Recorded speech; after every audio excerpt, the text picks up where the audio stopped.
साधन को चाटने में देर नहीं लगती माया को, एक बार में ही चट कर जाए पूरा साधन। ऐसे ऐसे अपराधों की वृत्तियां प्रेरित करती कि एक अपराध से पूरा साधन चट जाए। साधु अवज्ञा तुरंत भवानी, कर कल्याण अखिल कयानी। परम चतुर नटनागर आश्रयदाता अंदर से युक्ति प्रदान करते हैं। बच, इस युक्ति से बच, उन्हीं की माया है तो वही चाल जानते हैं बचाने की। इसीलिए कहते हैं मामेव ये प्रपद्यन्ते, केवल मेरी शरण में हो जाओ। माया तो इतनी प्रचंड है कि भगवान को भी भगवान मानने के लिए तुम्हारे हृदय में स्थान नहीं रखेगी, स्थान ही नहीं रखेगी, इतनी मलिन वृत्ति कर देगी। तभी तो दुर्गति कराती है। अगर थोड़ा भी भगवान का आश्रय है, भगवान उससे बचाते हैं, इस माया के तूफान से उसे बचा लेते हैं। हृदय में पुनः वृत्ति जांचे इस बात की कि अपने आराध्य देव की जगह कोई वस्तु, व्यक्ति, स्थान तो नहीं ले रहा है, क्योंकि इसी आश्रय से आपको भगवत प्राप्ति होगी। हम प्रार्थना करते हैं, इस बात को देख लीजिए। सब साधन एक तरफ, आश्रय एक तरफ। भगवान आश्रय को देखते हैं, वो हृदय से होता है। अगर बाहरी चूक हो रही तो मेरे प्रभु बड़े कृपा निधान है। ध्यान दीजिए, लाहत ना प्रभु चित चूक किए की, करत सुरत सरबार हिए की। हृदय से इसने मेरा आश्रय लिया, बस। प्रभु का चित्त इस बात से पक्ष में आ जाता है उस उपासक के कि इसने मेरा आश्रय लिया है। लाहत न चित्त प्रभु चूक किए की, चूक हो गई, गलती हो गई, प्रभु बिल्कुल क्षमा कर देते हैं उसको, क्योंकि आश्रित है, मेरी दुरंत माया है, जानते हैं, क्षमा कर देते हैं। यदि साधन बल है तो हिसाब आपको देना पड़ेगा। आश्रित हो तो आश्रयदाता विषय आश्रय का है। भागवत में इसका वर्णन है। भक्ति का तो ये मूल है, भगवत प्राप्ति का ये सिद्ध स्थान है आश्रय। हृदय में अवगुण करे समुद्र सम, गणत ना अपनो जान, ना गणत। अगर बड़े अपराध भी रहे तो मेरी स्वामिनी जो गणना ही नहीं करती, मानती है नहीं। क्यों? मेरी चूक है, ये तो मेरे आश्रित है। आश्रित की चूक मेरी चूक, ऐसा हमारे आराध्य देव का स्वभाव है। मेरे शरणागत की चूक मेरी चूक। जय विजय ने रोक दिया, सनकादि ने श्राप दिया। प्रभु आए और कहा मेरे सेवकों के द्वारा किया हुआ अपराध मैं क्षमा चाहता हूं। मैं स्वयं मानता हूं कि मेरे द्वारा ही अपराध हुआ, क्योंकि सेवक का अपराध स्वामी का माना जाता है। मानो स्वामी ने ही अपराध किया। हृदय भर आता है प्रभु की इस आश्रयदाता वृत्ति पर। जय विजय से कहा तुम चिंता मत करो, तुम 3 बार अवतार लोगे, हम 4 बार लेंगे। भगवान ने 4 बार अवतार लिया। रावण कुंभकर्ण भगवान राम रूप से अवतरित हुए। हिरण्यकश्यप भगवान नरसिंह वाराह रूप से प्रकट हुए। वाराह रूप से हिरण्याक्ष को परम धाम, नरसिंह रूप से हिरण्यकश्यप को शिशुपाल दंतवत, श्री कृष्ण चंद्र जी के रूप में 4 अवतार है। तुम चिंता मत करो। भगवत आश्रय गुरु कृपा का फल है। गुरुदेव कृपालु हुए, भगवत आश्रय दृढ़ हो गया।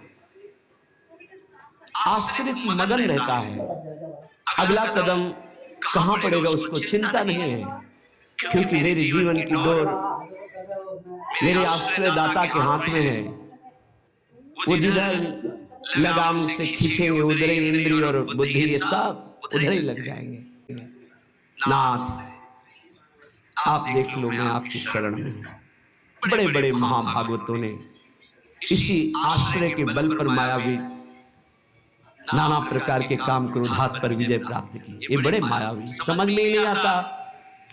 अगर शत्रु शत्रु के रूप में आए तो समझ में आए, लेकिन शत्रु परम मित्र के रूप में आ जाए तो समझना बड़ा मुश्किल होता है। शत्रु यदि रिश्ते नाते के रूप में आ जाए बड़ा कठिन होता है।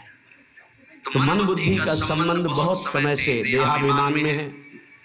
देहाभिमान में ही ये सब छुपे हुए विकार बैठे हैं, पता नहीं चलता, ऐसा लगता है हम निर्विकार हो गए, पर विकार छुपे हुए सूक्ष्म रूप से रहते हैं, अवसर आने पर प्रबल हो जाते हैं। इसलिए उपासक आश्रय, देवर्षि नारद को प्रचंड माया का भगवान से प्रेरित होकर आक्रमण करना, मोहित हो जाना, बिल्कुल तन्मय हो जाना, पूरा प्रसन्न में ध्यान से अगर इस समय कोई साधन भजन नहीं होगा, बस मुझे ब्याह करना है। लेकिन उस समय भी आश्रयदाता की स्मृति नहीं रही। ये आश्रय जोर का होता है। विचार किया कि मेरा हितैषी कौन, बोले हरि। ये महाभागवत की स्थिति को बार बार प्रणाम है कि ऐसी प्रचंड माया के बीच में भी आश्रय नहीं भूले और एकांत होकर पुकारा, प्रभु पधारिए, हरिए सामने। कहा नाथ हृदय से प्रार्थना करता हूं, ये ही विधि होए नाथ हित मोरा, करो सुबेग दास में तेरा।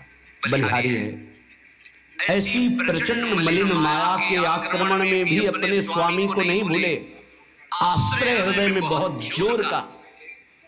तो स्वामी ने कहा ये विधि हुई है परम हित, तुम हित की बात कहते हो। नारद ने अपने भक्त को कभी पतन के मार्ग में नहीं जाने देता, चाहे जितना उसका उपहास कराना पड़े, विरोध कराना पड़े, मैं ये सब सह लूंगा।